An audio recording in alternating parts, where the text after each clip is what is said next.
Nous sommes en décembre 1910. Tania, qui est une jeune aristocrate russe exilée à Paris, vient de se donner la mort. On ne sait pas quel drame intime, quel désastre a poussé cette jeune fille, aristocrate, étudiante en médecine, très fascinée par la société nouvelle qui est en train de pousser sous la croûte de l'ancien monde, très fascinée par le débat d'idées, par le féminisme, qui découvre la bohème des artistes. Quel est le drame qui l'a poussée ainsi à se suicider? Toujours est-il que sur sa tombe, au cimetière du Montparnasse, une œuvre de Constantin Brancusi, qui est un immense artiste d'avant-garde, une statue qui s'appelle Le Baiser, va être déposée par l'artiste pour honorer la mémoire de la jeune disparue. Brancusi vit au 54, rue du Montparnasse. En descendant du fiacre, j'étais terriblement impressionnée à l'idée de découvrir un monde scandaleux. Mais c'était délicieusement excitant. Le docteur a tapé à une porte en bois qui porte un numéro tracé à larges traits de peinture blanche. Constantin Brancusi est apparu. Jamais je n'aurais imaginé un artiste ainsi.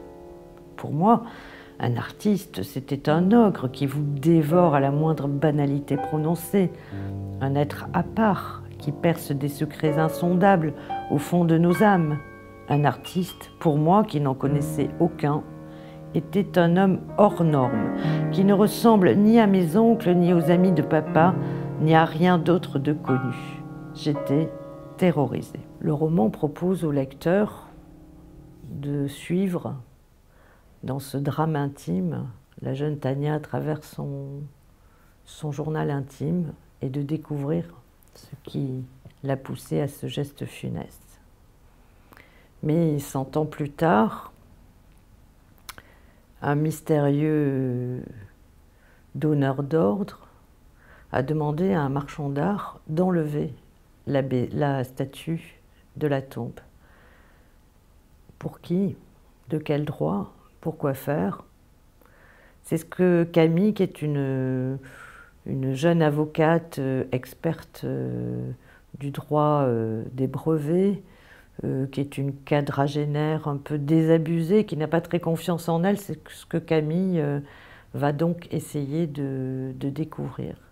Elle va partir à la recherche de ce mystérieux donneur d'ordre, elle va voyager du fin fond du Maroc à la côte atlantique, en passant par les Carpates, pour essayer de découvrir qui se cache derrière cette volonté d'enlever la statue de la tombe de Tania.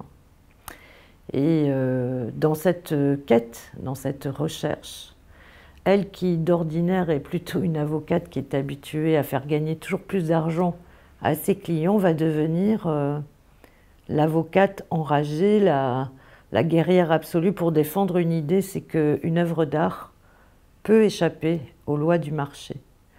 Et ce faisant, elle veut aussi, en préservant la statue, sauver la mémoire de Tania et que cette œuvre, Le Baiser, continue à honorer sa mémoire. Ce fut un choc.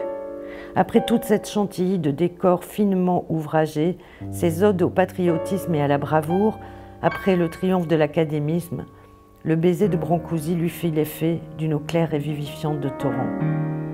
Elle vit dans le long bloc un poème résolument moderne, une déclaration d'amour à la vie, à l'ardeur, à l'union.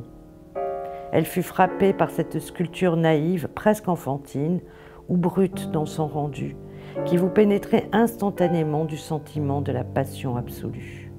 Voilà, c'est un roman qui, au fond, propose à 100 ans d'intervalle 2 destins de femmes. 2 destins qui dialoguent, qui se répondent et qui racontent la quête de 2 figures féminines pour essayer de se libérer, avec des succès variables, mais pour essayer de se libérer des contraintes de leur temps.